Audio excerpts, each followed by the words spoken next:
뭔가 떨어졌어. 2025년 8월 20일 새벽 2시 폴란드 농부가 폭발음에 잠에서 깨어 외쳤습니다. 옥수수밭에 떨어진 것은 러시아제 드론이었어요. 하지만 진짜 충격은 따로 있었습니다. 그 드론이 120km를 날아오는 동안 패트리엇 미사일과 나삼스가 지키는 나토 방공망을 완전히 뚫고 들어왔다는 사실이었거든요. 단 한 번도 탐지되지 않고 말이에요. 안녕하세요. 저는 한국의 방위산업기술개발자 김영민입니다. 2022년 12월 우리도 똑같은 굴욕을 당했어요. 북한 드론이 서울 상공을 5시간 넘게 날아다닐 때 말입니다. 하지만 그 실패가 우리를 세계 최초로 만들었습니다.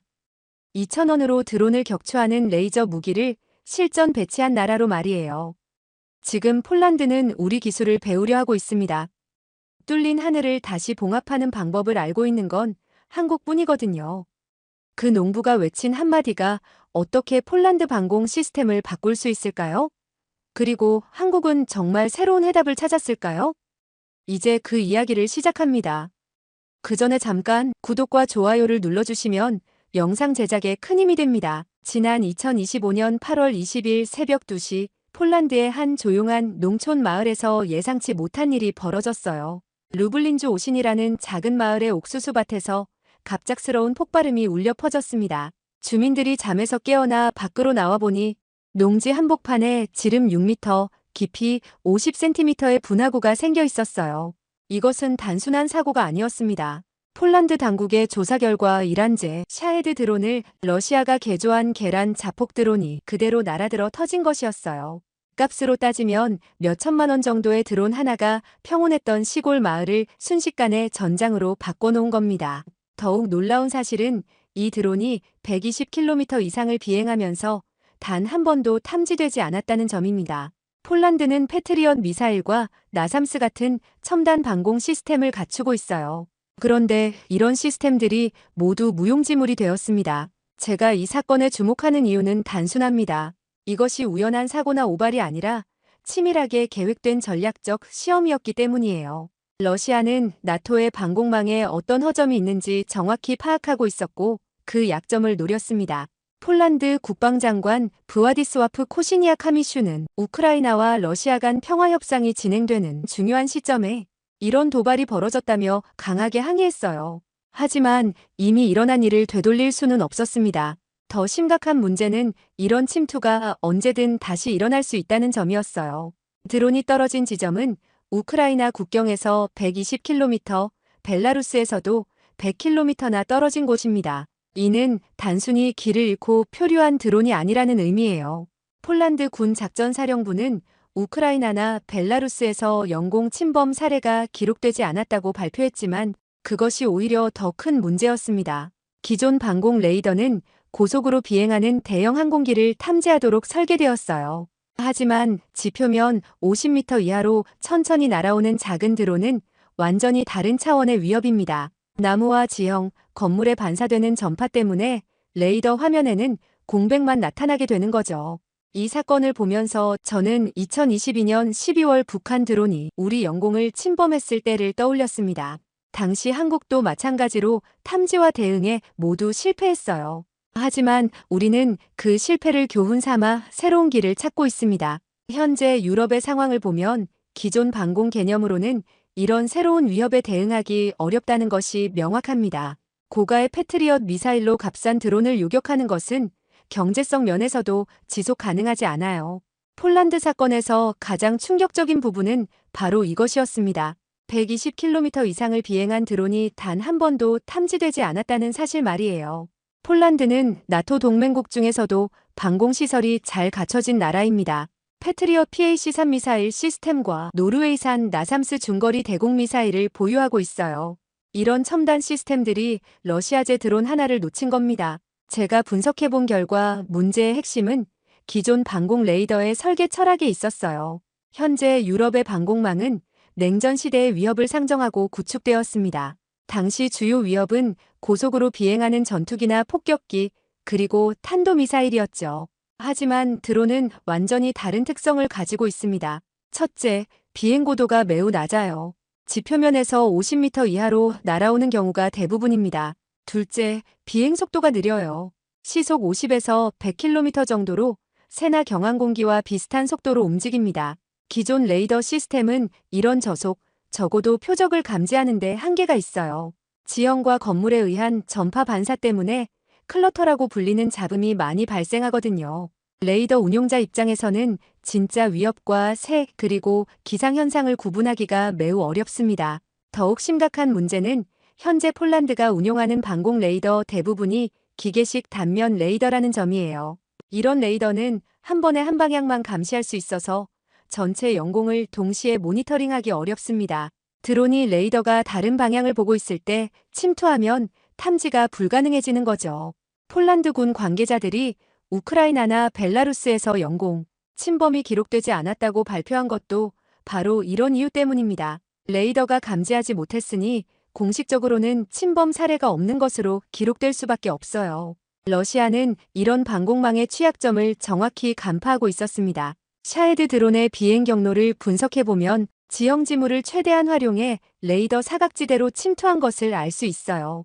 특히 강이나 골짜기를 따라 비행하면서 레이더 반사 신호를 최소화했습니다. 이런 은밀 침투 전술은 이미 우크라이나 전쟁에서 검증된 방법이에요. 러시아는 수백 대의 드론을 동시에 발사해 우크라이나 전역을 공격하면서 이런 전술을 완성했습니다. 그리고 이제 그 노하우를 나토 영공에 직접 적용한 거예요. 문제는 이것이 일회성 사건이 아니라는 점입니다. 러시아는 폴란드를 비롯한 나토 국가들의 방공망 취약점을 지속적으로 시험하고 있어요. 드론 한 대의 침투 성공은 더 큰 규모의 공격 가능성을 보여주는 전조일 수 있습니다. 폴란드 국방부는 사건 이후 방공망 보강 계획을 발표했지만 근본적인 해결책을 찾기는 쉽지 않아 보여요. 기존 시스템의 한계를 극복하려면 완전히 새로운 접근 방식이 필요하기 때문입니다. 저희가 2022년 북한 드론 침입 사건을 겪으면서 깨달은 것도 바로 이것이었어요. 기존 방공 개념으로는 새로운 위협에 대응할 수 없다는 사실 말입니다. 그래서 우리는 다른 길을 찾기 시작했습니다. 기술자로서 제가 폴란드 사건을 분석하면서 가장 주목한 부분은 레이더 기술의 한계였습니다. 이 문제를 제대로 이해하려면 레이더가 어떻게 작동하는지부터 알아야 해요. 레이더는 전파를 발사한 후 물체에서 반사되어 돌아오는 신호를 분석해 표적을 탐지하는 장비입니다. 하지만 지표면 50m 이하를 비행하는 드론은 이런 레이더에게 거의 투명한 존재나 마찬가지예요. 첫 번째 문제는 지구 곡률과 지형 차폐 효과입니다. 레이더 전파는 직진성을 가지기 때문에 산이나 언덕 뒤쪽으로 숨으면 탐지가 어려워져요. 드론이 지형을 따라 낮게 비행하면서 이런 음영 지역을 활용하는 겁니다. 두 번째는 클러터 문제예요. 지표면에서 반사되는 전파, 나무나 건물에서 산란되는 신호, 심지어 새떼나 기상현상까지 모든 것이 레이더 화면의 잡음으로 나타납니다. 작은 드론의 신호는 이런 잡음 속에서 구별하기가 매우 어려워요. 세 번째는 도플러 효과의 한계입니다. 현대 레이더는 움직이는 물체를 탐지하기 위해 도플러 주파수 변화를 분석하는데 드론의 느린 속도 때문에 도플러 신호가 미약해집니다. 특히 레이더 쪽으로 직진하거나 멀어질 때는 도플러 변화가 거의 없어서 정지된 물체로 인식되기도 해요. 네 번째는 레이더 반사 단면적 문제입니다. 드론은 대부분 플라스틱이나 탄소 섬유로 만들어져 있어서 금속 반사면이 작아요.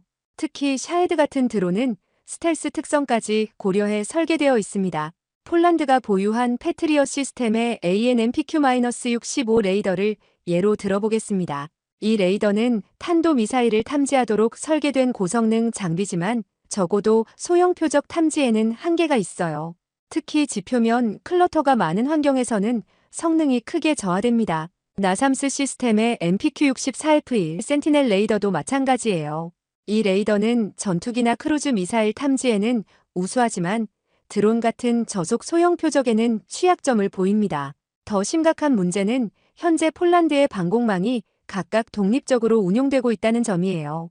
패트리엇, 나삼스, 기존 소비에트제 시스템들이 서로 다른 주파수와 프로토콜을 사용하기 때문에 통합 운용이 어렵습니다.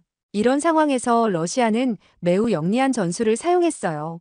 레이더의 사각지대를 미리 분석하고 가장 탐지하기 어려운 경로를 선택해 드론을 침투시킨 겁니다.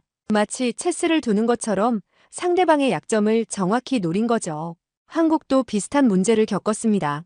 2022년 12월 북한 드론 침입 당시 우리 군의 국지방공 레이더들이 드론을 제대로 탐지하지 못했어요. 기계식 단면 레이더의 한계 때문에 360도 전 방향을 동시에 감시할 수 없었거든요. 북한 드론들은 우리 레이더가 다른 방향을 스캔하고 있을 때 재빨리 침투했습니다. 마치 경비원이 고개를 돌린 사이 담을 넘는 것과 같은 원리였어요. 레이더 화면에는 새처럼 잠깐 나타났다가 사라지는 신호로만 기록되었습니다. 이 문제를 해결하려면 완전히 새로운 접근이 필요해요.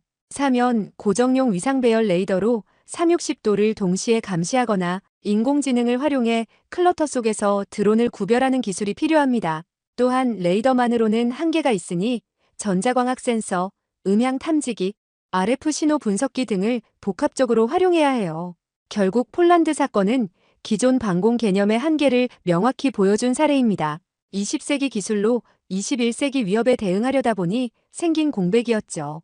폴란드 사건을 단순한 도발로 보면 안 됩니다. 저는 이것이 러시아의 새로운 전략적 실험이라고 봅니다. 전면전 없이도 상대방에게 지속적인 압박을 가할 수 있다는 것을 증명한 사례예요.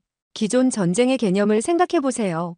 선전포고, 대규모 군대의 충돌, 명확한 승패 결정. 하지만 현재 러시아가 실행하고 있는 것은 완전히 다른 형태의 압박입니다. 값싼 드론 한 대로 나토 전체의 방공 체계에 경고등을 켜게 만든 거예요. 이런 방식의 장점은 명확합니다. 첫째, 비용 효율성이에요. 몇 천만 원짜리 드론 하나로 상대방이 수백억 원짜리 방공 시스템 전체를 가동하게 만들 수 있습니다. 폴란드는 사건 이후 전국 방공 경보 체계를 점검하고 추가 레이더 배치를 검토하고 있어요. 러시아 입장에서는 투자 대비 효과가 엄청난 거죠. 둘째, 정치적 부담이 적습니다. 전면전을 선포하면 나토 제5조 집단방위 조항이 발동될 수 있지만 드론 한 대의 침입은 회색지대에 속해요. 충분히 사과와 변명으로 넘어갈 수 있는 수준의 도발입니다. 셋째, 지속성이에요. 이런 형태의 압박은 반복할 수 있습니다. 일주일에 한 번씩, 한 달에 몇 번씩 드론을 보내면서 상대방의 방공망과 대응 체계를 지속적으로 시험할 수 있어요. 마치 물방울이 바위를 뚫는 것처럼 서서히 상대방을 지치게 만드는 전략입니다. 실제로 러시아는 우크라이나 전쟁에서 이런 전술을 체계화했어요. 매일 밤 수십 대에서 수백 대의 드론을 발사해서 우크라이나의 방공 자원을 고갈시키고 있습니다. 우크라이나군은 1,000만 원짜리 드론을 요격하기 위해 억대가 넘는 미사일을 사용해야 하는 상황에 내몰렸어요.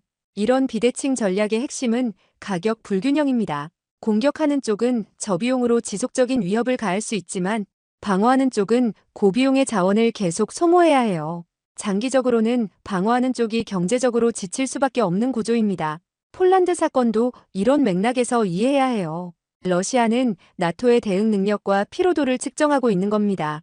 한 대의 드론에 폴란드가 어떻게 반응하는지, 나토 전체가 어떤 대응 체계를 가동하는지, 그리고 그 과정에서 얼마나 많은 자원을 소모하는지를 관찰하고 있어요. 더 중요한 것은 이런 실험을 통해 방공망의 약점을 파악한다는 점입니다. 어떤 경로로 침투했을 때 탐지되지 않는지, 어떤 시간대가 가장 취약한지, 어떤 지역이 사각지대인지를 실제 작전을 통해 확인하는 거예요. 이런 정보는 향후 더 큰 규모의 공격에 활용될 수 있습니다. 예를 들어 실제 분쟁이 발생했을 때 수백 대의 드론을 동시에 발사해서 방공망을 무력화하는 작전에 사용될 수 있어요. 폴란드 사건은 그런 대규모 공격의 예행 연습 같은 성격을 가지고 있습니다. 나토 입장에서는 딜레마가 생겨요. 모든 드론 침입에 최대한 대응하면 자원이 고갈되고 느슨하게 대응하면 안보 태세가 무너집니다. 러시아는 바로 이런 딜레마를 노리고 있는 거예요. 한국도 비슷한 상황에 직면해 있습니다. 북한의 오물풍선이 바로 같은 원리예요. 직접적인 군사 위협은 아니지만 지속적인 압박을 통해 우리의 대응 체계를 시험하고 있습니다. 풍선 하나하나에 전투기를 출격시킬 수는 없지만 그렇다고 완전히 무시할 수도 없는 상황이죠. 결국 이런 새로운 형태의 위협에는 새로운 대응 방식이 필요합니다. 기존의 고가 무기 체계로는 비용 효율성 면에서 지속 가능하지 않아요. 저비용, 고효율의 대응 수단을 개발해야 하는 이유가 바로 여기에 있습니다. 폴란드 사건을 보면서 저는 2022년 12월 26일을 떠올렸습니다. 바로 그날 북한의 무인기 5대가 우리 영공을 침범했던 날이에요. 그날 오전 10시 25분경 김포 지역에서 처음 북한 드론이 포착되었습니다. 이후 5시간이 넘도록 북한 드론들은 서울 상공을 자유롭게 날아다녔어요. 그중 한 대는 대통령실 근처 비행 금지 구역까지 침범했습니다. 당시 상황을 되돌아보면 폴란드와 놀랍도록 비슷했어요. 우리 군도 드론을 제대로 탐지하지 못했고 대응에도 실패했습니다. KA-1 경공격기와 카이 수리온 헬기를 출격시켰지만 결국 한 대도 격추하지 못했어요. 문제는 우리 방공망이 북한의 대형 항공기나 미사일을 상정하고 설계되었다는 점이었습니다. 작고 느린 드론은 완전히 예상 밖의 위협이었어요. 마치 코끼리를 잡으려고 준비한 덫에 생쥐가 걸리지 않는 것과 같은 상황이었죠. 더욱 당황스러웠던 것은 우리가 드론 한 대를 격추하려다 오히려 우리 헬기를 추락시킨 일이었습니다. 수리온 헬기가 강릉 지역에서 드론을 추적하던 중 착륙 과정에서 사고가 발생했어요. 적의 공격 없이도 우리 스스로 피해를 입은 셈이었습니다. 이 사건은 한국 사회에 큰 충격을 주었어요. 세계 10위권 안에 드는 군사력을 보유한 나라가 북한의 작은 드론 몇 대의 속수무책이었다는 사실이 알려지면서 국민들의 불안이 커졌습니다. 하지만 이 실패가 오히려 전환점이 되었습니다. 정부와 군은 드론 대응 능력 부재라는 현실을 정면으로 인정하고 대대적인 대응 체계 구축에 나섰어요. 가장 먼저 시작된 것이 탐지 능력 향상이었습니다. 기존 기계식 레이더의 한계를 극복하기 위해 사면 고정용 위상 배열 레이더 개발에 착수했어요. 360도를 동시에 감시할 수 있는 시스템 말입니다. 또한 레이더만으로는 한계가 있다는 판단하에 다양한 센서를 융합한 통합 감시 체계도 개발하기 시작했습니다. 전자광학 카메라, 열상 카메라, 음향 센서, RF 신호 분석기를 하나로 묶은 시스템이에요. 무력화 수단도 다각도로 개발했습니다. 가장 주목받는 것이 바로 레이저 대공무기 블록-I입니다. 20kW 출력의 광섬유 레이저로 최대 3km 거리에 드론을 격추할 수 있어요. 한 발당 비용이 2,000원 정도로 매우 경제적입니다. 전자전 장비도 개발했습니다. 한국형 제머라고 불리는 소형 무인기 대응 체계 블록-I 바로 그것이에요. GPS 신호를 교란하거나 조종 전파를 차단해서 드론을 무력화하는 소프트킬 방식입니다. 이런 노력의 결과로 현재 한국은 세계에서 가장 먼저 레이저 대공무기를 실전 배치한 나라가 되었어요. 올해 말까지 블록-I 시스템이 주요 시설에 배치될 예정입니다. 하지만 단순히 무기만 개발한 것이 아니라 운용 개념도 바꿨어요. 기존처럼 각 군종이 따로 방공 작전을 하는 것이 아니라 통합 방공 지휘 체계를 구축하고 있습니다. 육군, 공군, 해군의 모든 방공 자산을 하나의 네트워크로 연결해서 운용하는 거예요. 인공지능 기술도 적극 도입했습니다. 레이더 신호나 영상 데이터에서 드론을 자동으로 식별하고 추적하는 AI 시스템을 개발하고 있어요. 사람이 일일이 판단하기 어려운 복잡한 상황에서도 신속하게 위협을 구별할 수 있습니다. 가장 중요한 변화는 사고방식의 전환이었습니다. 드론을 단순한 정찰기가 아니라 새로운 형태의 무기 체계로 인식하게 된 거예요. 작고 값싸지만 전략적 효과는 매우 큰 무기라는 것을 깨달았습니다. 현재 한국의 드론 대응 능력은 세계적 수준에 올라섰다고 자부합니다. 2022년에 굴욕을 교훈 삼아 불과 3년 만에 이룬 성과예요. 실패를 통해 배운 것들이 오히려 우리를 더 강하게 만들었습니다. 하지만 여기서 멈추지 않고 계속 발전시켜 나가고 있어요. 블록-II, 블록-III로 이어지는 차세대 시스템들도 개발 중입니다. 더 높은 출력, 더 긴 사거리, 더 다양한 표적을 상대할 수 있는 시스템들 말이에요. 드론 침입 사건 이후 폴란드에서 흥미로운 움직임이 나타나고 있습니다. 바로 한국의 드론 대응 기술에 대한 관심이 급격히 높아지고 있어요. 사실 폴란드와 한국 간의 방산 협력은 이미 활발하게 진행되고 있었습니다. 폴란드는 K2 흑표 전차 980대, K9 자주포 720대, FA50 경공격기 48대 등 총 20조 원 규모의 한국산 무기를 도입하기로 계약했어요. 역사상 최대 규모의 방산 수출 계약이었습니다. 하지만 드론 사건을 계기로 폴란드의 관심사가 확장되고 있어요. 기존의 전차나 자주포 같은 전통적 무기 체계를 넘어서 한국의 드론 대응 기술에 주목하기 시작한 겁니다. 특히 폴란드 국방부 관계자들이 관심을 보이는 것은 우리의 레이저 대공무기 블록원입니다. 한 발에 2,000원이라는 경제성과 함께 실제 작전 환경에서 검증된 성능이 매력적으로 다가온 것 같아요. 폴란드의 현재 상황을 보면 이런 관심이 당연해 보입니다. 기존의 패트리엇이나 나삼스로는 드론 위협에 효과적으로 대응하기 어렵다는 것이 명확해졌거든요. 억대가 넘는 미사일로 1,000만 원짜리 드론을 격추하는 것은 경제적으로 지속 가능하지 않아요. 더욱이 러시아가 지속적으로 이런 형태의 압박을 가할 가능성이 높다는 점에서 폴란드는 새로운 해결책이 절실한 상황입니다. 한국의 레이저 무기는 바로 이런 요구에 부합하는 솔루션이에요.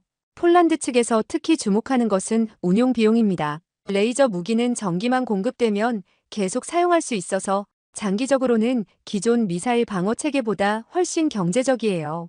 드론 위협이 일상화된 현재 상황에서는 이런 지속성이 매우 중요합니다.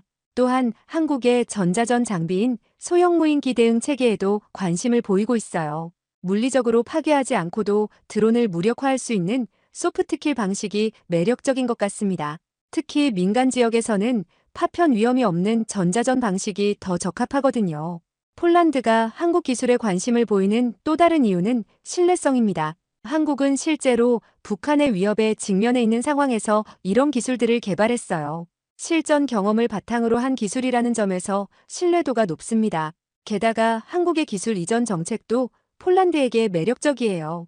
단순히 완제품을 판매하는 것이 아니라 현지 생산과 기술 이전을 통해 폴란드의 방산 기술 발전에도 기여할 수 있거든요. 폴란드는 유럽 방산 허브를 꿈꾸고 있어서 이런 접근이 매우 중요합니다. 실제로 최근 폴란드 정부 관계자들이 한국을 방문해서 관련 기술을 직접 살펴보고 있어요. 방위사업청과 ADD에서 브리핑을 받고 실제 시연도 참관했다고 합니다. 이런 움직임은 단순한 호기심을 넘어서 구체적인 도입 검토 단계에 들어섰다는 의미예요. 폴란드 외에도 다른 유럽 국가들도 관심을 보이고 있습니다. 에스토니아, 라트비아 같은 동유럽 국가들이 비슷한 위협에 직면해 있거든요. 러시아의 드론 위협은 폴란드만의 문제가 아니라 유럽 전체의 문제가 되고 있어요. 한국 입장에서도 이런 관심은 매우 긍정적입니다. 방산 수출 다각화는 물론 유럽 시장에서의 입지 확대에도 도움이 되거든요. 더 중요한 것은 한국의 기술력을 세계에 알리는 기회라는 점이에요. 하지만 기술 이전에는 신중한 접근이 필요합니다. 핵심 기술의 유출을 방지하면서도 상호 이익이 되는 협력 방안을 찾아야 해요. 다행히 폴란드는 나토 동맹국이라는 점에서 기술 보안 면에서 상대적으로 안전합니다. 현재 양국 간에는 구체적인 협력 방안을 논의하는 실무진 회의가 진행되고 있어요. 레이저 무기의 현지 생산 가능성, 전자전 장비의 기술 이전 범위, 통합방공 시스템 구축 등이 주요 의제입니다. 이런 협력이 성공한다면 한국과 폴란드 양국 모두에게 도움이 될 것 같아요. 폴란드는 드론 위협에 효과적으로 대응할 수 있는 능력을 확보하고 한국은 유럽 방산 시장에서의 영향력을 확대할 수 있을 겁니다. 2022년 북한 드론 침입 사건의 굴욕을 딛고 한국은 세계가 주목하는 드론 대응 기술을 완성했습니다. 오늘은 그 구체적인 해법들을 소개해드리려고 해요. 첫 번째 핵심 기술은 레이저 대공무기 블록원, 일명 청광입니다. 20kW 출력의 광섬유 레이저를 사용해서 최대 3km 거리의 드론을 격추할 수 있어요. 가장 큰 장점은 경제성입니다. 한 번 발사할 때마다 드는 비용이 약 2,000원에 불과해요. 청광의 작동 원리는 간단하지만 효과적입니다. 광섬유 레이저가 표적에 집중되면 700도 이상의 고온으로 드론의 전자 부품이나 구조물을 태워버리는 거예요. 보통 10초에서 20초 정도 조사하면 드론이 무력화됩니다. 기존 미사일 방어 체계와 비교해보면 그 차이가 명확해져요. 패트리엇 미사일 한 발이 10억 원 정도 하는데 1,000만 원짜리 드론을 격추하기 위해 사용하기에는 너무 비쌉니다. 하지만 레이저는 전기만 공급되면 계속 사용할 수 있어서 지속성 면에서 압도적이에요. 물론 한계도 있습니다. 비나 눈이 오는 날씨에서는 성능이 떨어지고 사거리도 3km로 제한되어 있어요. 하지만 중요 시설 방어용으로는 충분한 성능입니다. 현재 전국 주요 시설에 배치가 진행되고 있어요.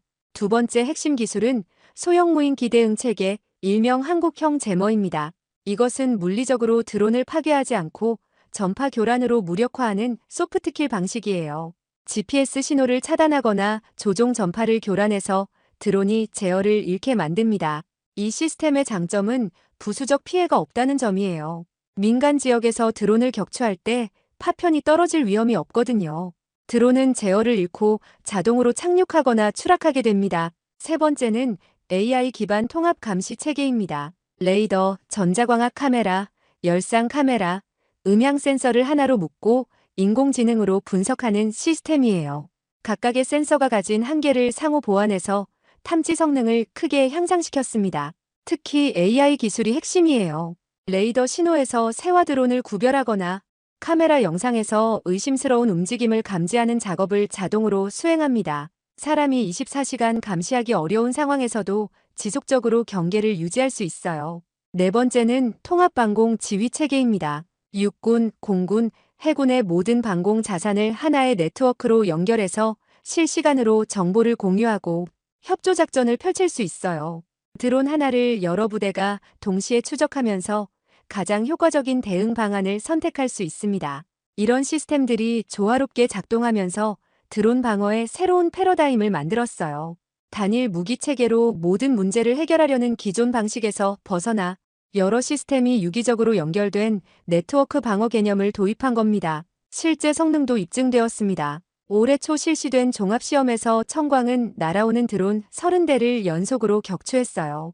각각 10여 초 간격으로 정확히 무력화시키면서 높은 명중률을 보여줬습니다. 한국형 제모도 우수한 성능을 확인했어요. 다양한 종류의 드론에 대해 GPS 교란과 통신 차단 실험을 했는데 거의 모든 드론이 제어를 잃고 안전하게 착륙했습니다. 가장 중요한 것은 이런 기술들이 실전 환경을 고려해서 개발되었다는 점이에요. 한국은 실제로 북한의 위협에 직면해 있고 언제든 실전 상황이 벌어질 수 있거든요. 그래서 이론적 성능보다는 실용적 효과를 중시했습니다. 현재는 차세대 시스템 개발도 진행하고 있어요. 블록-II는 이동이 가능한 기동형으로 개발되고 있고 블록-III는 100kW급 고출력으로 미사일까지 격추할 수 있는 시스템입니다. 해군 함정이나 공군 항공기에도 탑재할 수 있도록 소형화도 추진하고 있어요. 이런 기술 발전의 배경에는 방위산업체들의 노력도 있습니다. 한화 LIG넥스원 국방과학연구소가 긴밀하게 협력하면서 세계 최고 수준의 기술을 확보했어요. 결과적으로 한국은 드론 대응 분야에서 세계를 선도하는 나라가 되었습니다. 2022년의 굴욕이 오히려 더 강한 기술력으로 거듭나는 계기가 된 셈이에요. 이제는 다른 나라들이 우리 기술을 배우려고 하는 상황까지 왔습니다. 폴란드 사건이 던진 경고는 단순히 한 나라의 문제가 아니었습니다. 드론으로 뚫린 하늘은 전 세계 공통의 과제가 되었고 한국의 해법이 그 중심에 서게 되었어요. 현재 한국의 드론 대응 기술에 관심을 보이는 나라는 폴란드만이 아닙니다. 에스토니아는 작년부터 한국형 레이저 무기 도입을 검토하고 있고 체코도 소형 무인기 대응 체계에 대한 기술 설명회를 요청했어요. 라트비아와 리투아니아 같은 발트 3국도 비슷한 관심을 보이고 있습니다. 이런 관심의 배경에는 러시아의 지속적인 위협이 있어요. 폴란드 사건 이후에도 발트해 연안 국가들에서 정체불명 드론의 목격 사례가 계속 보고되고 있습니다. 이것은 더 이상 일회성 도발이 아니라 새로운 형태의 지속적 압박이라는 것을 보여줘요. 한국 정부도 이런 국제적 관심에 적극적으로 대응하고 있습니다. 방위사업청은 유럽 각국과의 기술 협력 확대를 위한 전담팀을 구성했고 실제 기술 이전과 현지 생산 방안을 구체적으로 검토하고 있어요. 특히 주목할 만한 것은 폴란드와의 협력입니다. 기존 K2 전차, K9 자주포 수출에 이어 드론 대응 기술까지 추가되면서 양국 간 방산 협력이 새로운 차원으로 발전하고 있어요. 단순한 무기 판매를 넘어서 기술 기반 안보 네트워크로 확장되고 있는 겁니다. 폴란드는 한국의 레이저 대공무기와 전자전 시스템을 자국 내에서 생산하는 방안을 적극 검토하고 있어요. 이를 통해 유럽 전체의 드론 방어 능력 향상에 기여하겠다는 계획입니다. 폴란드가 유럽의 드론 방어 기술 허브 역할을 하게 될 수도 있어요. 더 중요한 발전은 다국 간 기술 협력 네트워크의 형성입니다. 한국, 폴란드, 에스토니아가 참여하는 드론 대응 기술 공유 협의체를 구성 협의 중입니다. 각국의 경험과 기술을 공유하면서 더 효과적인 대응 방안을 찾아가고 있습니다. 이런 협력의 핵심은 표준화입니다. 각국이 서로 다른 시스템을 사용하면 상호 운용성에 문제가 생기거든요. 한국이 개발한 통합방공 지휘 체계를 기반으로 국제 표준을 만들어가고 있어요. 실제로 지난달 에스토니아에서 열린 다국적 합동훈련에서는 한국의 레이저 무기와 폴란드의 레이더, 에스토니아의 전자전 장비를 연결해서 통합작전을 실시했습니다. 서로 다른 나라의 장비들이 하나의 네트워크로 작동하면서 높은 효과를 보여줬어요. 한국의 기술이 세계로 확산되면서 예상하지 못한 부가 효과도 나타나고 있습니다. 한국의 방산 기술력에 대한 국제적 신뢰도가 크게 높아진 거예요. 기존에는 미국이나 유럽 기술의 아류 정도로 인식되던 것이 이제는 독자적이고 혁신적인 기술로 평가받고 있습니다. 특히 비용 효율성 면에서 한국 기술의 장점이 부각되고 있어요. 서구의 전통적 방산업체들이 고비용 고성능 위주로 개발해온 것과 달리 한국은 실용적이고 경제적인 솔루션을 제시했거든요. 드론 같은 비대칭 위협에는 오히려 이런 접근이 더 효과적입니다. 현재 진행 중인 기술 협력은 단순한 무기 거래를 넘어서고 있어요. 공동 연구개발, 기술자, 교환 프로그램, 합동훈련 등 포괄적인 협력으로 발전하고 있습니다. 이를 통해 각국의 기술력도 함께 향상되는 선순환 구조가 만들어지고 있어요. 미래를 내다보면 더 큰 변화가 예상됩니다. 현재는 드론 대응에 초점을 맞추고 있지만 앞으로는 극초음속 미사일, 군집 로봇, 사이버 공격 등 새로운 위협들도 등장할 거예요. 한국이 구축한 기술 협력 네트워크가 이런 미래 위협에 대응하는 기반이 될 수 있습니다. 결국 폴란드에서 시작된 드론 침입 사건은 전 세계 안보 패러다임의 전환점이 되었어요. 기존의 고비용 방어 체계로는 새로운 위협에 효과적으로 대응하기 어렵다는 것이 명확해졌고 한국이 제시한 실용적 해법이 대안으로 주목받고 있습니다. 한국의 경험이 보여주는 것은 실패도 소중한 자산이 될 수 있다는 점이에요. 2022년의 굴욕이 오히려 더 나은 기술 개발의 동력이 되었고 이제는 세계가 배우고 싶어하는 기술로 발전했습니다. 앞으로도 드론을 비롯한 새로운 위협들이 계속 등장할 거예요. 하지만 한국이 구축한 기술력과 국제 협력 네트워크를 바탕으로 충분히 대응할 수 있을 것이라고 확신합니다. 뚫린 하늘을 다시 봉합하는 일, 그것이 바로 기술의 힘이고 협력의 가치입니다. 뛰어내려!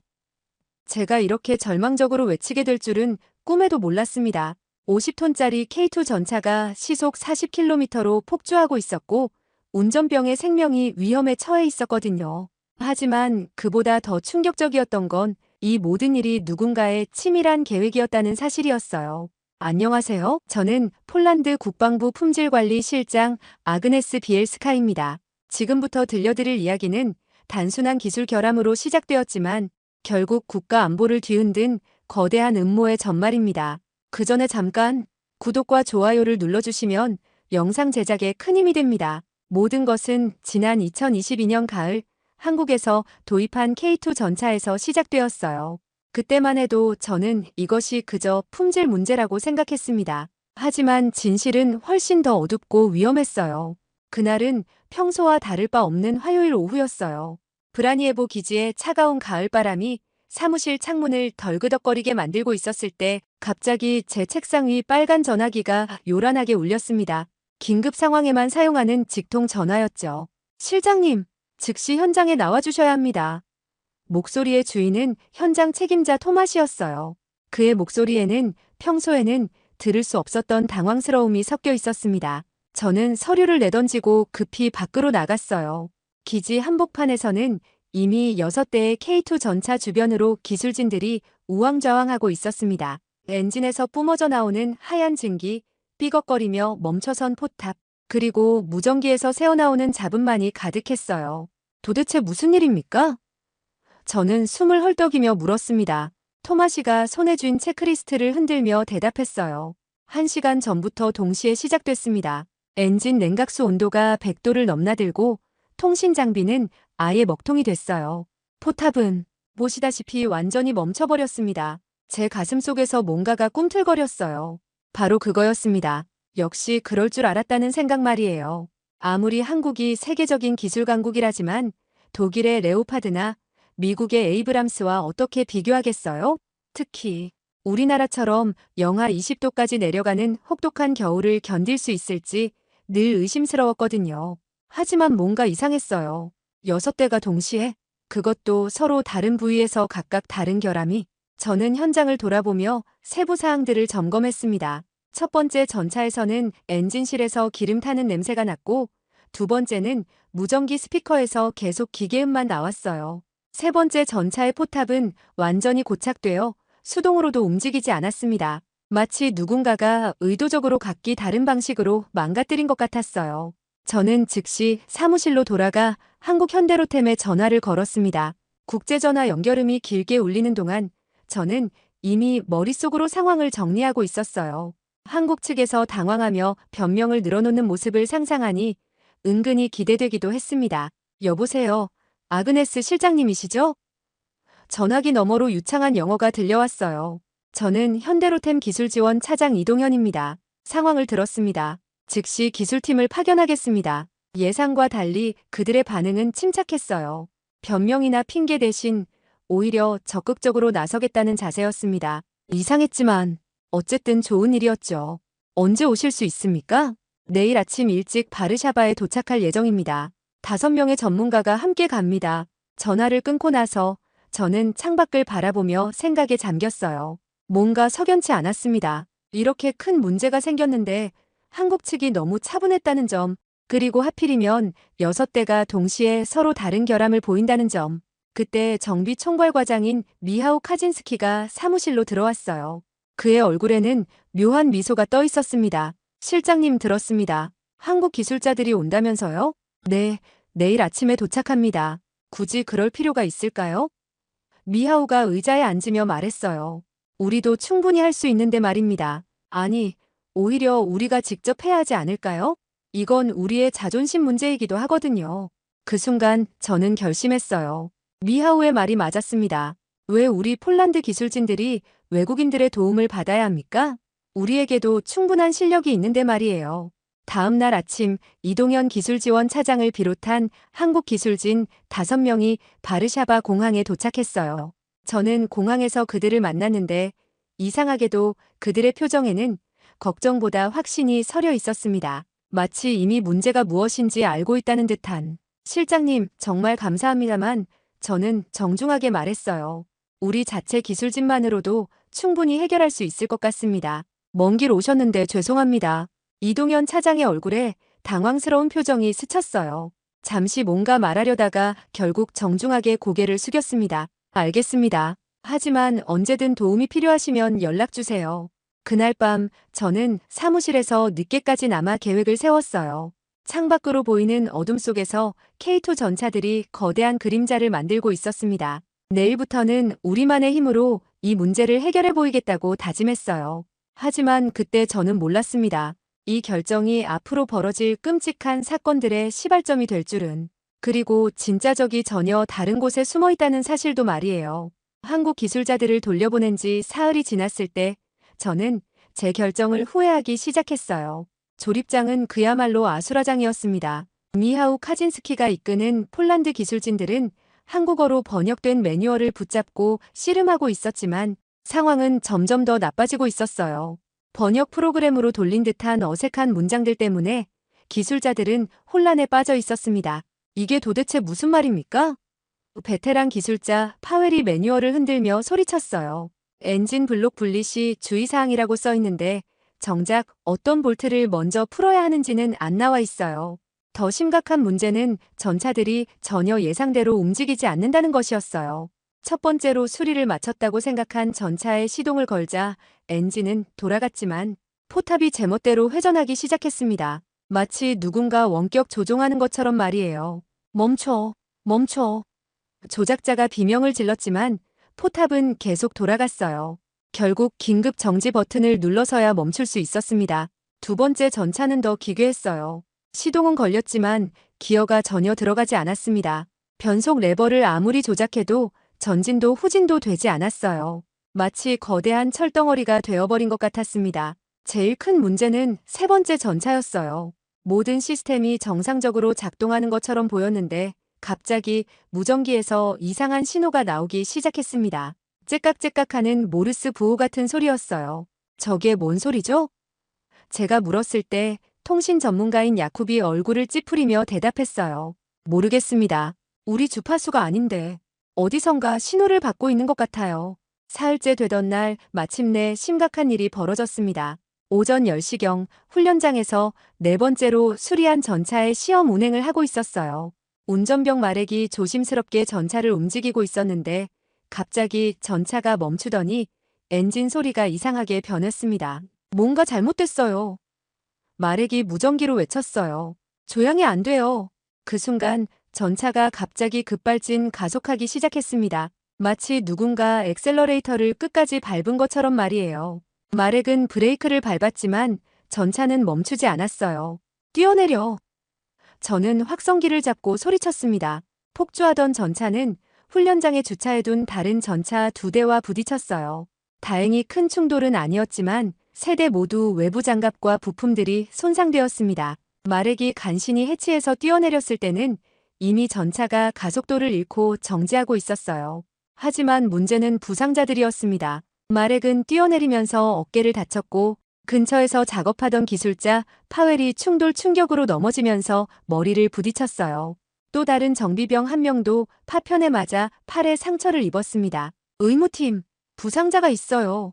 다행히 생명에는 지장이 없었지만 파웰은 뇌진탕으로 병원에 입원해야 했습니다. 마렉과 다른 정비병은 응급처치 후 귀가할 수 있었어요. 하지만 문제는 이제부터였습니다. 전차 세대 손상과 부상자 발생이라는 사실은 금세 언론에 알려졌거든요. 다음 날 아침 신문들은 조심스럽게 이 사건을 다뤘어요. K2 전차 시험 중 기술적 오류 발생, 폴란드 기지에서 전차 사고, 부상자 발생, 한국산 전차 또 다른 문제점 드러나나. 대형 헤드라인은 아니었지만 기사 내용들은 미묘하게 한국 기술에 대한 의문을 제기하고 있었어요. 특히 온라인 댓글들이 문제였습니다. 역시 아직 검증이 부족한 기술인 것 같다. 독일이나 미국 제품이었다면 이런 일이 있었을까? 우리 군인들이 실험체가 된 기분이다. 국방부 내에서도 책임 공방이 조용히 벌어졌어요. 조달청에서는 한국 측 기술 지원이 불충분했다고 했고 저는 현장 정비 과정에서의 실수를 지적했습니다. 가장 문제가 된 것은 미하우 카진스키의 반응이었어요.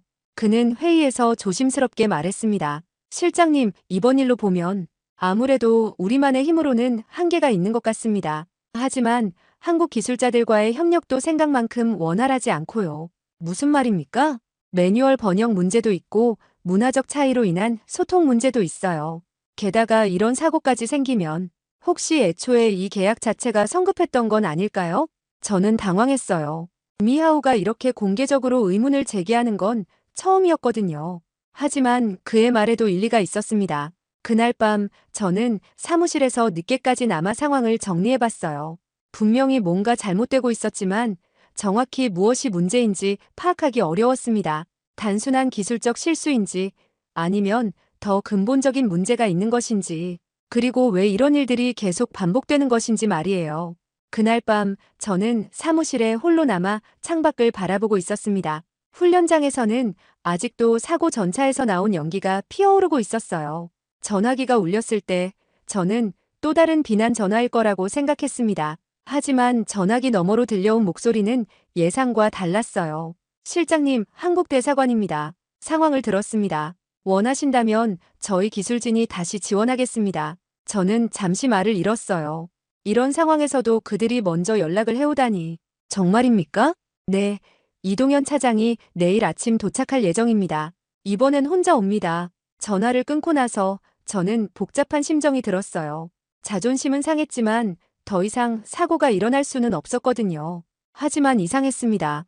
왜 하필 혼자 올까요? 그리고 왜 이렇게 빨리 결정했을까요? 창밖의 어둠 속에서 뭔가 움직이는 그림자가 보였어요.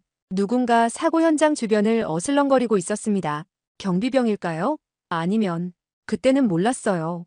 그 그림자가 앞으로 벌어질 모든 사건의 핵심 인물이라는 것을 말입니다. 이동현 차장이 다시 바르샤바 공항에 내렸을 때 저는 복잡한 마음으로 그를 맞이했습니다. 이번에는 정말 혼자였어요. 가방 하나만 들고 온 그의 모습이 왠지 쓸쓸해 보였습니다. 실장님, 다시 만나게 되어 반갑습니다. 그가 정중하게 인사했어요. 상황이 어렵다고 들었습니다. 저는 부끄러웠습니다. 지난번에 그들을 돌려보낸 것도 모자라 이제 와서 도움을 청하다니. 하지만 더 이상 선택의 여지가 없었어요. 죄송합니다. 지난번에는 제가 너무 성급했던 것 같습니다.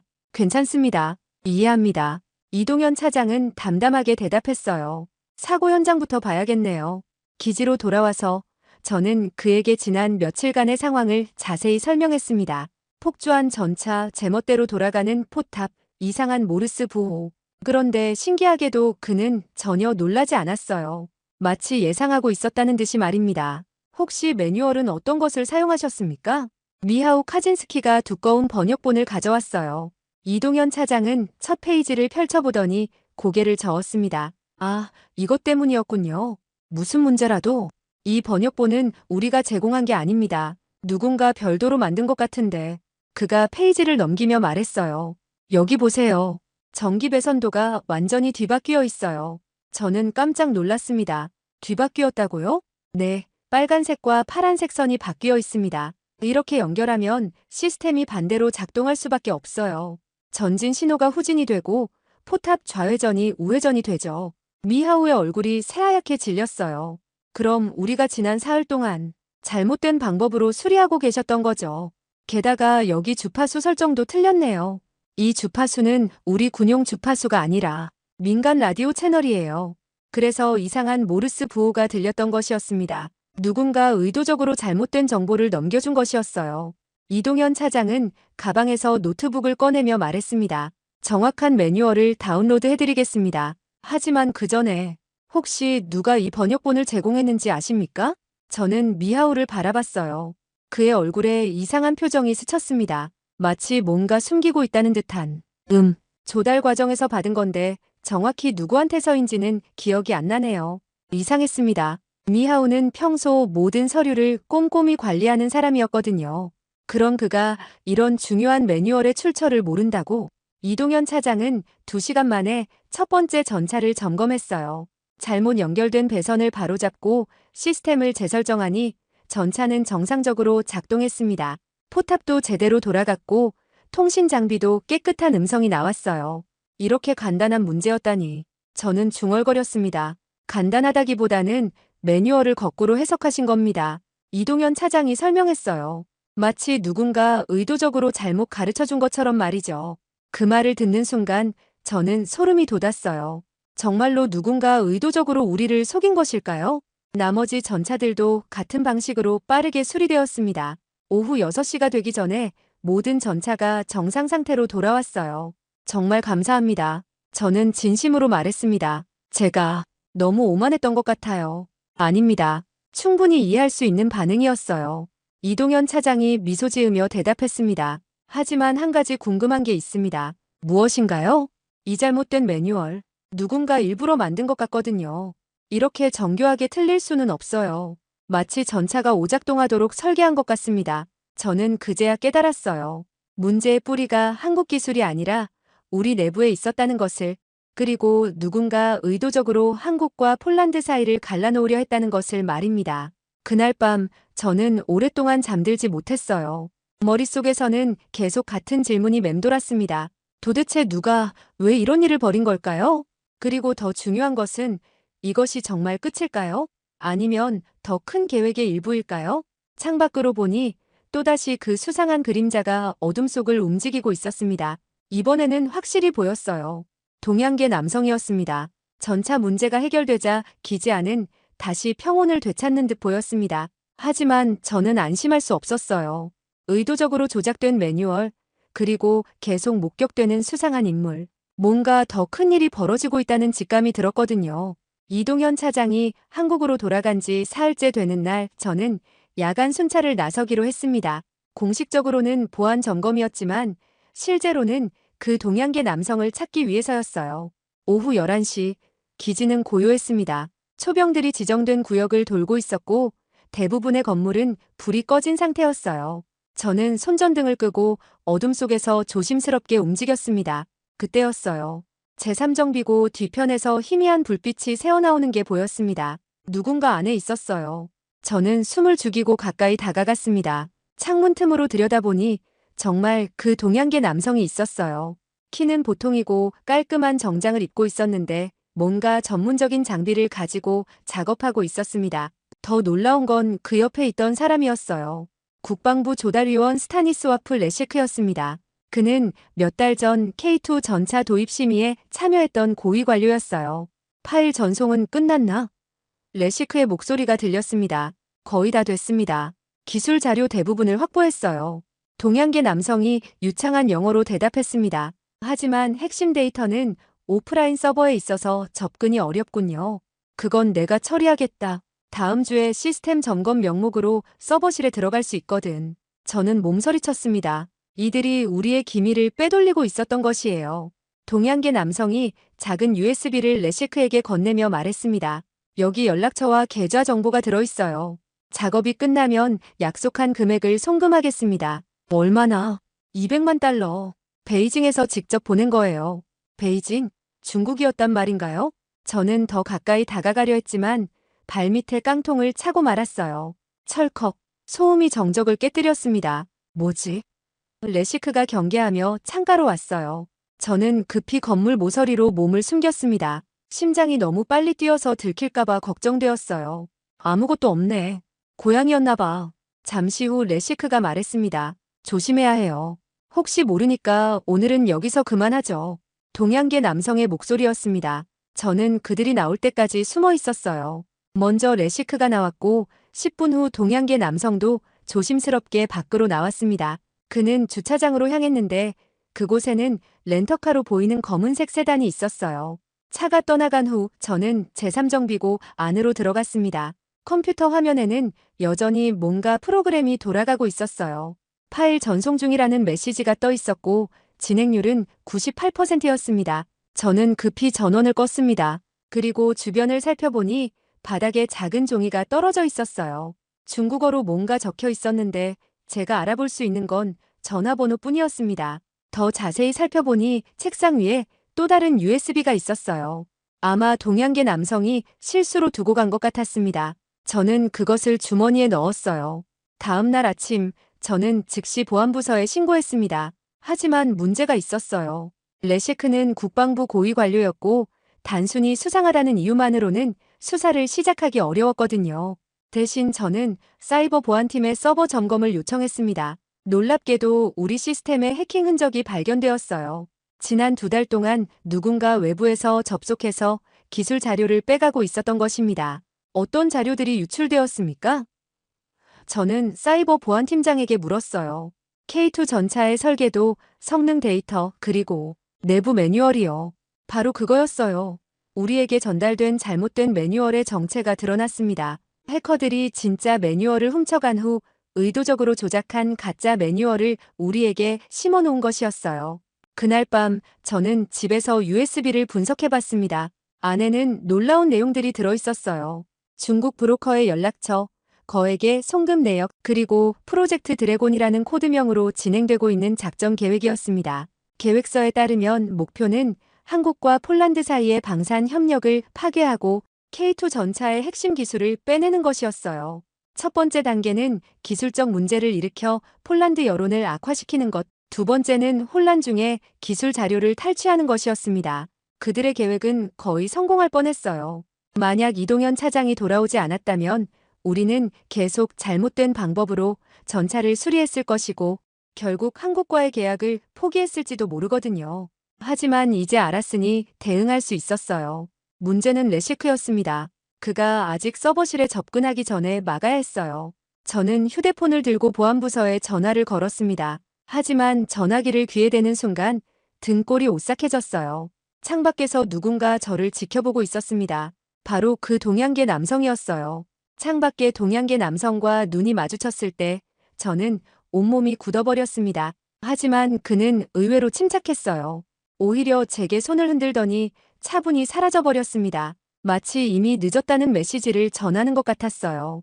다음 날 아침 저는 긴급히 국방부 보안국에 연락했습니다. USB의 내용을 분석해달라고 요청했죠. 결과는 충격적이었어요.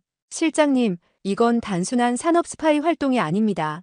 보안국장 안제이 코알스키가 심각한 표정으로 말했어요. 조직적이고 체계적인 국가 차원의 작전입니다. USB에서 발견된 자료들은 상상을 초월했어요. 레시크뿐만 아니라 국방부 내 여러 고위 관료들이 연루되어 있었습니다. 심지어 일부 언론인들도 돈을 받고 한국 기술을 비난하는 기사를 써왔다는 증거까지 있었어요. 프로젝트 드래곤의 최종 목표는 뭡니까? 저는 물었습니다. K2 전차의 핵심 기술을 모두 빼낸 후 폴란드가 한국과의 계약을 포기하도록 만드는 겁니다. 그러면 자연스럽게 중국제 장비나 중국이 지원하는 다른 나라 제품으로 대체하게 되겠죠. 더 끔찍한 사실도 드러났어요. 그들은 이미 여러 차례 우리 서버에 침입해서 기술 자료를 빼갔을 뿐만 아니라 일부러 시스템에 오류를 심어놓기도 했습니다. 전차들이 이상하게 작동한 것도 가짜 매뉴얼이 유통된 것도 모두 치밀한 계획의 일부였어요. 그날 오후 더 놀라운 소식이 들려왔습니다. 한국 대사관에서 긴급 연락이 온 것이에요. 실장님, 사실 저희도 몇 달 전부터 이상한 징후를 포착하고 있었습니다. 이동현 차장이 화상통화로 말했어요. 그래서 실제 핵심 기술들은 분산 보관 시스템을 통해 오프라인에 따로 보호하고 있었어요. 그럼 그들이 훔쳐간 자료는 일부러 준비한 미끼 자료들입니다. 겉보기에는 진짜 같지만 핵심 부분은 모두 가짜거나 부정확한 정보들이죠. 한국이 이미 대비책을 마련해 두었다니 저는 안도감과 동시에 약간의 부끄러움을 느꼈어요. 그들이 우리보다 훨씬 앞서 상황을 파악하고 있었던 것이죠. 하지만 문제는 여론의 변화입니다. 이동현 차장이 계속 말했어요. 미묘하지만 확실히 폴란드 내에서 한국 기술에 대한 신뢰도가 떨어지고 있어요. 정말 그랬어요. 언론에서는 직접적으로 한국을 비난하지는 않았지만 기사 톤이 미묘하게 변하고 있었습니다. K2 전차 추가 검증 필요성 제기, 폴란드군 장비 도입 과정 재점검해야, 성급한 기술 도입의 부작용 같은 제목들이 조금씩 늘어나고 있었어요. 온라인에서도 비슷한 분위기였습니다. 댓글들을 보면 아직 시기상조인 것 같다. 좀 더 신중했어야 했다는 의견들이 점점 늘어나고 있었거든요. 가장 큰 문제는 레시크였습니다. 그는 여전히 자신의 정체가 발각되지 않았다고 생각하며 활동을 계속하고 있었어요. 하지만 그의 방식은 매우 교묘했습니다. 공개적으로 한국을 비판하는 대신 사적인 만남에서 다른 관료들에게 우려를 표현하는 방식이었어요. 개인적으로는 한국 기술을 믿고 싶지만 연이은 사고들을 보면 그는 국방부 내부 회의 후 동료들과의 커피 시간에 이런 식으로 말하곤 했습니다. 우리 군인들의 안전을 생각하면 좀 더 신중하게 접근해야 하지 않을까 싶어요. 또한 그는 언론인들과의 개인적 만남에서도 비슷한 방식을 사용했어요. 직접적으로 비판하지는 않되 의구심을 심어주는 방식이었습니다. 물론 공식적으로는 말할 수 없지만 내부적으로는 여러 우려가 제기되고 있어요라는 식으로 말이죠. 증거는 충분합니다. 이제 체포해야 하지 않을까요? 저는 보안국장에게 말했어요. 아직 이릅니다. 그의 배후 조직을 완전히 파악해야 해요. 섣불리 움직이면 다른 공범들이 도망칠 수 있거든요. 그날 밤 저는 사무실에서 관련 자료들을 다시 정리하고 있었습니다. USB에서 발견된 송금 내역을 보니 지난 6개월 동안 총 700만 달러가 여러 계좌로 송금되었더라고요. 레시크 외에도 최소 5명 이상이 더 연루되어 있을 것으로 추정되었어요. 밤 11시가 넘어서야 겨우 작업을 마치고 사무실을 나서려 했는데 갑자기 멀리서 불빛이 보였습니다. 제3정비구 쪽이었어요. 이 시간에 누가 거기서 뭘 하고 있는 걸까요? 호기심이 생긴 저는 조심스럽게 그쪽으로 가봤습니다. 혹시 야간 정비 작업이라도 하는 건지 확인해 보려고 했거든요. 하지만 가까이 가서 보니 상황이 달랐어요. 창문 틈으로 들여다보니 레시크가 누군가와 은밀하게 대화를 나누고 있었습니다. 상대방은 바로 그 동양계 남성이었어요. 저는 숨을 죽이고 더 가까이 다가갔습니다. 그들의 대화를 들어야 했어요. 파일 전송은 끝났나? 레시크의 목소리가 들렸습니다. 거의 다 됐습니다. 기술 자료 대부분을 확보했어요. 동양계 남성이 유창한 영어로 대답했습니다. 하지만 핵심 데이터는 오프라인 서버에 있어서 접근이 어렵군요. 그건 내가 처리하겠다. 다음 주에 시스템 점검 명목으로 서버실에 들어갈 수 있거든. 저는 몸서리쳤습니다. 이들이 우리의 기밀을 빼돌리고 있었던 것이에요. 저는 휴대폰을 꺼내 몰래 녹음을 시작했습니다. 이 대화를 증거로 남겨야 했어요. 동양계 남성이 작은 USB를 레시크에게 건네며 말했습니다. 여기 연락처와 계좌 정보가 들어있어요. 작업이 끝나면 약속한 금액을 송금하겠습니다. 얼마나? 200만 달러. 베이징에서 직접 보낸 거예요. 베이징? 중국이었단 말인가요? 저는 더 많은 정보를 얻기 위해 더 가까이 다가가려 했지만 발밑에 깡통을 차고 말았어요. 철컥. 소음이 정적을 깨뜨렸습니다. 뭐지? 레시크가 경계하며 창가로 왔어요. 저는 급히 건물 모서리로 몸을 숨겼습니다. 심장이 너무 빨리 뛰어서 들킬까봐 걱정되었어요. 누군가 있는 것 같은데. 동양계 남성이 긴장한 목소리로 말했습니다. 확인해보자. 레시크가 건물 밖으로 나오기 시작했어요. 저는 더 이상 기다릴 수 없었습니다. 조용히 그 자리를 벗어나 주차장 쪽으로 몸을 숨겼어요.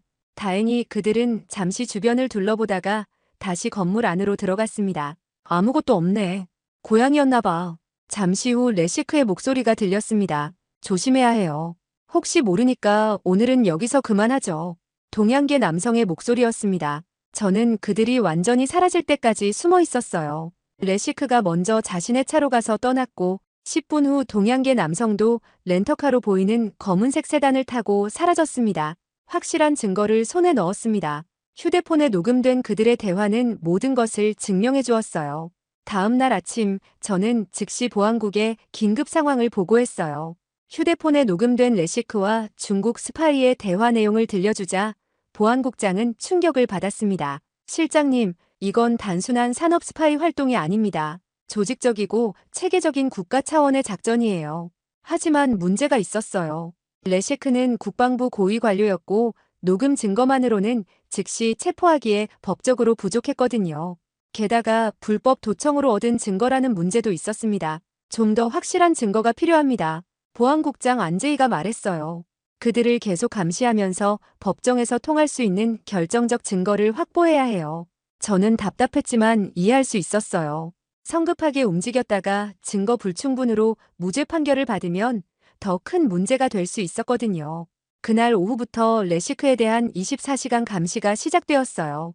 그의 전화 통화, 이동 경로, 만나는 사람들 모든 것이 기록되기 시작했습니다. 며칠 후 감시 결과 놀라운 사실이 드러났어요.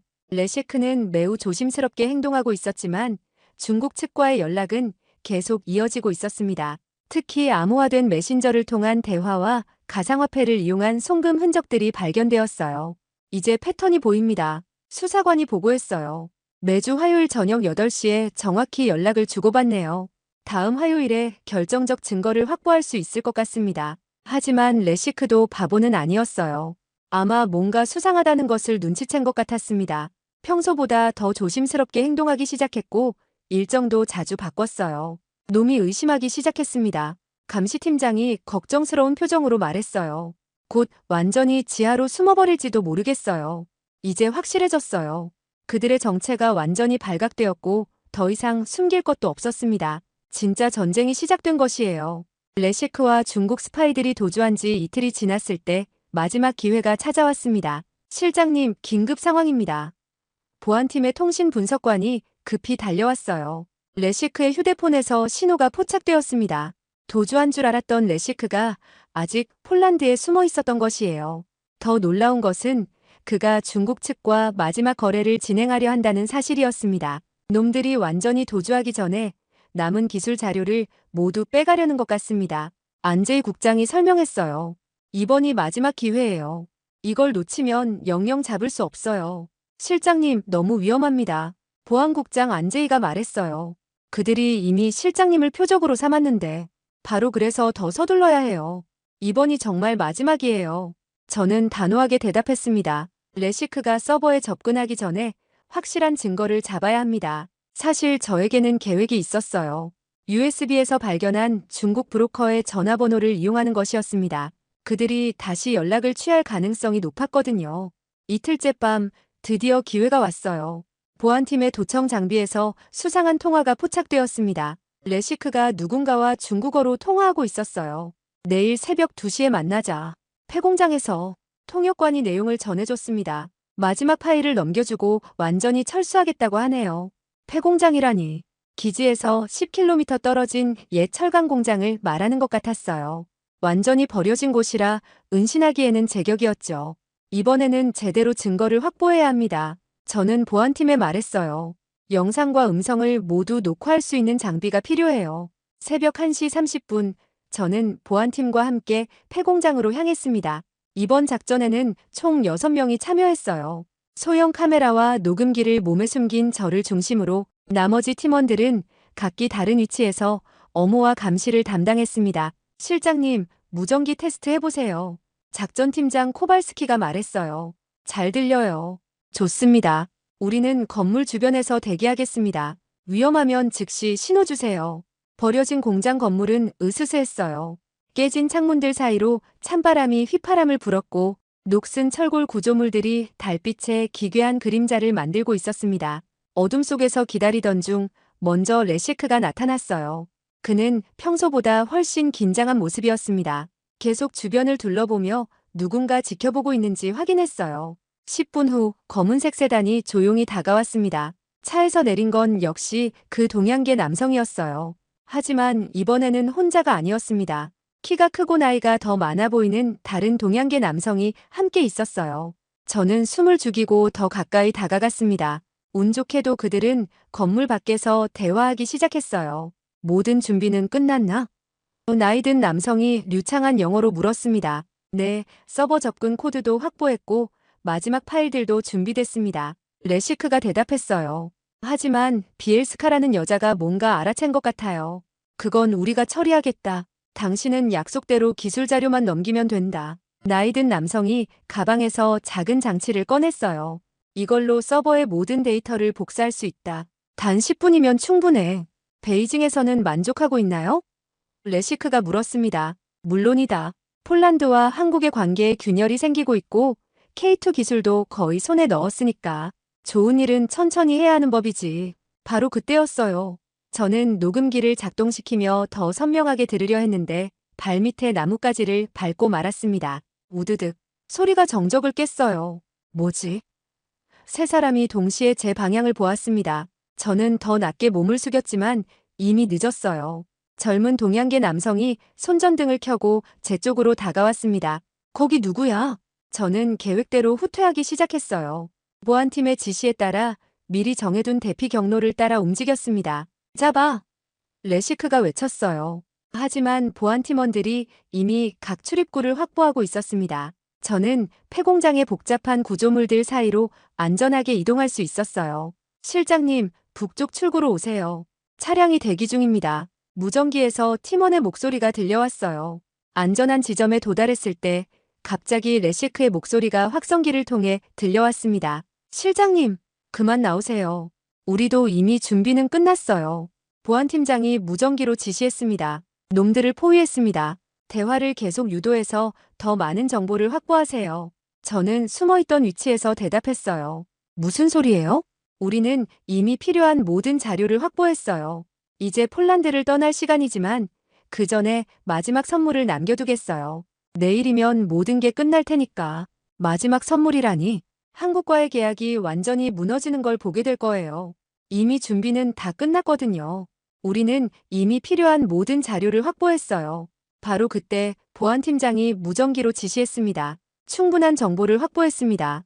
포위를 좁히세요. 사방에서 보안팀원들이 나타나기 시작했어요. 레시크와 중국 스파이들은 당황한 기색을 감추지 못했습니다. 완전히 포위되었습니다. 손을 들고 항복하세요. 보안팀장이 확성기로 외쳤어요. 하지만 그들은 어둠을 틈타 도망치려 했습니다. 이번에는 넘어가지만 기억해두세요. 우리는 이미 승리했어요. 레시크가 연막탄을 터뜨리며 외쳤을 때 보안팀은 즉시 추적에 나섰지만 그들은 미리 준비해둔 탈출 경로로 사라져버렸어요. 실장님, 괜찮으세요? 네, 괜찮습니다. 저는 가슴팍의 녹음기를 만져봤어요. 다행히 모든 대화가 선명하게 녹음되어 있었습니다. 도주했지만 이번에는 완전히 포위망을 구축했습니다. 보안팀장이 보고했어요. 공항과 국경, 그리고 모든 안전가옥을 감시하고 있어요.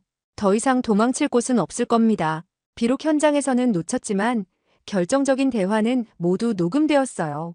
좋은 일은 천천히 해야 한다는 그들의 목소리와 함께 베이징 지시, 송금 내역, 마지막 계획까지 모든 증거가 고스란히 담겨 있었습니다. 이제 진짜 반격을 시작할 수 있었어요.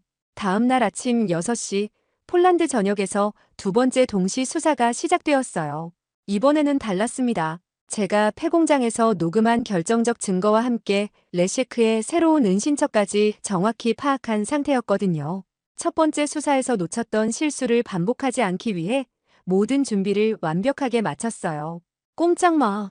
레시크가 숨어있던 안전가옥에 수사관들이 들이닥쳤을 때 그는 또다시 서류를 태우려 하고 있었습니다. 하지만 이번에는 완전히 포위된 상태였어요. 폐공장에서의 마지막 거래 시도로 위치가 완전히 노출되었거든요. 스타니스와프 레시크, 국가기밀 누설과 외국 간첩 활동 혐의로 재차 체포합니다. 수갑이 채워지는 순간까지도 레시크는 끝까지 부인했어요. 이건 함정이야.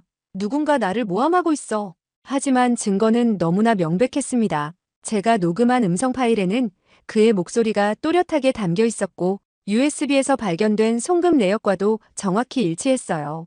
중국 스파이들의 경우는 더욱 극적이었어요.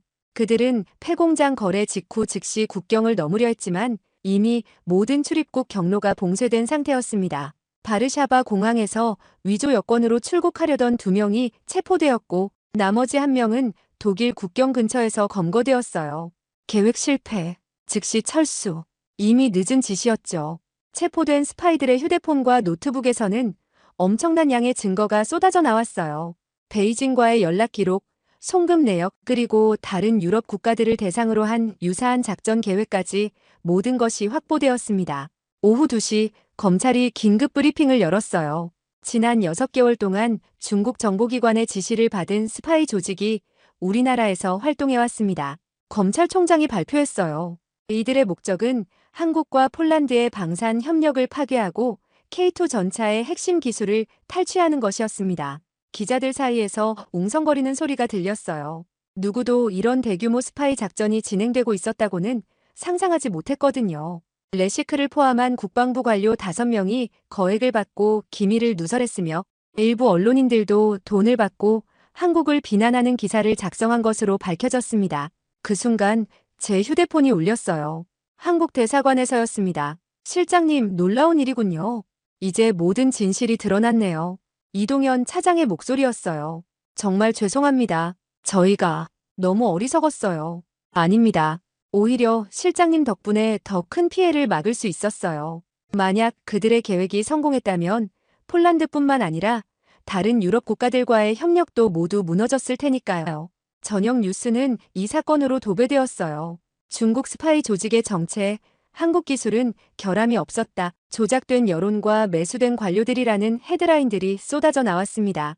특히 충격적이었던 건 지난 몇 달 동안 한국을 비난했던 기사들의 작성 과정이 공개된 것이었어요. 기자들이 받은 돈의 규모, 중국 측에서 제공한 왜곡된 자료들, 심지어 기사 제목까지 미리 정해져 있었다는 사실이 드러났습니다. 국민 여러분께 사과드립니다. 그날 밤 방송에 나온 한 기자가 눈물을 흘리며 말했어요. 저는 돈에 눈이 멀어서 거짓 기사를 썼습니다. 한국과 우리 국민들에게 진심으로 사죄합니다. 다음 날 아침 국방부 장관이 긴급 기자회견을 열었습니다. 한국의 K2 전차 기술에는 어떠한 결함도 없었습니다. 장관이 단호하게 말했어요. 모든 문제는 중국 스파이들이 조작한 것이었으며 우리 정부는 이에 대해 한국 정부와 현대로템에 공식 사과합니다. 장관은 계속해서 말했습니다. 또한 앞으로 예정된 K2 전차 추가 도입과 현지 생산 계획을 차질 없이 진행할 것을 약속드립니다. 한국은 우리의 신뢰할 수 있는 파트너입니다. 기자회견장에서 박수가 터져나왔어요. 진실을 알게 된 기자들과 국민들의 반응이었습니다. 그날 오후 저는 처음으로 마음이 편해졌어요. 길고 어두웠던 악몽이 드디어 끝난 것 같았습니다. 하지만 아직 한 가지 일이 남아 있었어요. 개인적인 사과였습니다. 저는 한국 대사관에 전화를 걸어 이동현 차장과의 면담을 요청했습니다. 그리고 그날 저녁 대사관에서 그를 만났어요. 차장님, 정말 죄송합니다. 저는 고개를 숙이며 말했어요. 처음부터 당신들을 의심했고 도움까지 거절했습니다. 제 오만과 편견 때문에. 실장님, 이동현 차장이 제 말을 멈췄어요. 당신은 결국 진실을 찾아냈잖아요. 그것만으로도 충분합니다. 오히려 감사해야 할 사람은 저희예요. 그의 너그러운 마음에 저는 눈물이 났어요. 정말 부끄럽고도 고마웠습니다. 중국의 그림자는 사라졌지만 그들이 남긴 교훈은 남았어요. 신뢰보다 중요한 기술은 없다는 사실 말입니다. 사건이 마무리된 지 한 달이 지났을 때 브라니에보 기지는 완전히 새로운 모습으로 변해 있었습니다. 가장 큰 변화는 조립장이었어요. 이제 한국과 폴란드 기술자들이 나란히 서서 함께 일하고 있었습니다. 더 이상 누가 주도하느냐가 아니라 어떻게 함께 해내느냐가 중요해진 것이죠.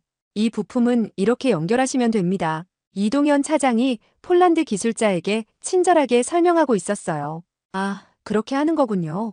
매뉴얼로만 봤을 때는 이해가 안 됐는데 직접 보니까 확실히 알겠네요. 미하우 카진스키가 고개를 끄덕이며 대답했습니다. 놀랍게도 미하우는 완전히 다른 사람이 되어 있었어요. 레시크 사건 이후 자신도 모르는 사이에 조작된 정보에 휘둘렸다는 것을 깨닫고는 오히려 더 적극적으로 한국 기술자들과 협력하게 되었거든요. 실장님, 새로운 K2PL 프로토타입이 완성되었습니다. 한국에서 새로 파견된 김수정 팀장이 저에게 보고했어요. 조립장 한가운데에는 폴란드 요구사항을 반영한 새로운 K2 전차가 서 있었습니다. 폴란드와 한국의 기술이 완벽하게 융합된 작품이었어요. 능동방어 시스템, 향상된 통신 장비, 그리고 혹독한 폴란드, 겨울을 견딜 수 있는 특별한 난방 시스템까지 모든 것이 들어가 있었습니다. 테스트는 언제 시작합니까? 저는 물었어요. 내일 오전 10시에 시작됩니다. 이번에는 한국과 폴란드 기술자들이 함께 참여할 예정이에요. 다음 날 테스트는 완벽했습니다. 전차는 모든 기능이 정상적으로 작동했고 어떤 문제도 발생하지 않았어요. 더 중요한 것은 양국 기술자들 사이에 완벽한 협력이었습니다. 성공입니다. 시험 운행을 마친 운전병이 엄지손가락을 올렸을 때 조립장에서는 박수가 터져나왔어요. 그날 오후 저는 새롭게 문을 연 한국-폴란드 기술협력센터의 개소식에 참석했습니다. 이곳은 앞으로 K2 전차뿐만 아니라 다양한 방산 기술을 공동으로 연구하고 개발할 예정이었어요. 오늘 이 자리는 단순한 개소식이 아닙니다. 제가 축사를 했어요. 진정한 신뢰와 협력의 시작입니다. 지난 몇 달 동안 우리는 많은 것을 배웠습니다. 기술보다 더 중요한 것은 서로에 대한 믿음이라는 사실을 말이에요. 참석자들이 고개를 끄덕였어요. 한국 대사관 관계자들, 폴란드 국방부 고위 관료들, 그리고 양국의 기술자들이 모두 한자리에 모여 있었습니다. 저는 처음에 한국 기술을 신뢰하지 않았습니다. 저는 솔직하게 인정했어요. 제 편견과 오만 때문이었죠. 하지만 이제 깨달았습니다. 진짜 적은 우리 사이에 불신의 씨앗을 뿌리려던 자들이었다는 것을요. 이동현 차장이 일어나서 말했습니다. 실장님, 그 경험이 오히려 우리를 더 강하게 만들었습니다. 이제 우리는 단순한 고객과 공급업체가 아니라 진정한 파트너가 되었거든요. 개소식이 끝난 후 저는 기지를 한 바퀴 돌아봤어요. 조립장에서는 여전히 기술자들이 일하고 있었습니다. 이번에는 K2 전차의 차세대 모델을 함께 설계하고 있었어요. 실장님, 이거 보세요. 젊은 폴란드 엔지니어가 설계도를 가져왔어요. 한국의 엔진 기술과 우리의 방어 시스템을 결합하면 정말 훌륭한 전차가 나올 것 같아요. 옆에 있던 한국 엔지니어가 웃으며 말했습니다. 좋은 아이디어네요. 내일 시뮬레이션으로 테스트해봅시다. 이런 모습을 보면서 저는 가슴이 뿌듯했어요. 더 이상 의심이나 경쟁이 아니라 협력과 신뢰가 기초가 된 관계였거든요. 해가 지고 기지에 조용함이 내려앉았을 때 저는 사무실 창문으로 밖을 내다봤습니다. 훈련장에는 새롭게 완성된 K2PL 전차들이 줄지어 서 있었어요. 달빛을 받아 은빛으로 빛나는 그 모습은 정말 아름다웠습니다. 중국의 그림자는 완전히 사라졌지만 그들이 남긴 교훈은 여전히 남아있어요. 진정한 기술 협력은 단순히 제품을 사고 파는 것이 아니라 서로를 이해하고 신뢰하는 것에서 시작된다는 교훈 말입니다. 휴대폰이 울렸을 때 화면에는 이동현 차장의 이름이 떠 있었어요. 실장님, 좋은 소식이 있어요. 루마니아와 슬로바키아에서도 K2 전차에 관심을 보이고 있답니다. 폴란드에서의 성공 사례를 보고 문의가 들어왔어요. 정말요?